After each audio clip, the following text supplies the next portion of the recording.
Gujarat energy transmission corporation limited GETCO Gujarat રાજ્યમાં નાગરિકોના અવિરત, વિશ્વસનીય તથા ગુણવત્તાસભર વીજ પુરવઠો ઉપલબ્ધ કરાવવા તેમજ રાજ્યમાં શૂન્ય વીજ અકસ્માતના લક્ષ્યાંકને સિદ્ધ કરવા સતત કટિબદ્ધ છે. વીજ લાઈનો તથા ટ્રાન્સમિશન માળખાની આસપાસ નાગરિકોની સુરક્ષા સુનિશ્ચિત રહે અને કોઈ પણ પ્રકારની જાનહાનિ કે મુશ્કેલી ઊભી ન થાય તે હેતુસર જેટકો દ્વારા મહત્વપૂર્ણ સલામતી નિર્દેશો પ્રસારિત કરવામાં આવે છે. હાઈ ટેન્શન વીજ લાઇનોની નીચે કોઈ પણ પ્રકારનું બાંધકામ કરવું નહીં. વીજ લાઇનોની નજીક ઊંચાઈ ધરાવતા વૃક્ષો અથવા ઝાડ ઉછેરવા નહીં. પાલતુ કે દુધાળા પશુઓને ટ્રાન્સમિશન ટાવર અથવા વીજ માળખા પાસે બાંધવા નહીં.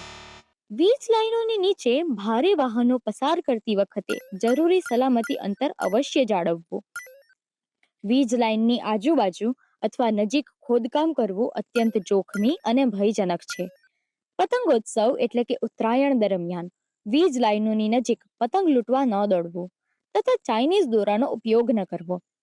ચાલો આપણે સૌ મળીને વીજ સલામતીના નિયમોનું પાલન કરીએ, વીજ અકસ્માતોને અટકાવીએ અને સુરક્ષિત સમાજ સાથે વિકસિત ભારત સંકલ્પના સહભાગી બનીએ. આભાર.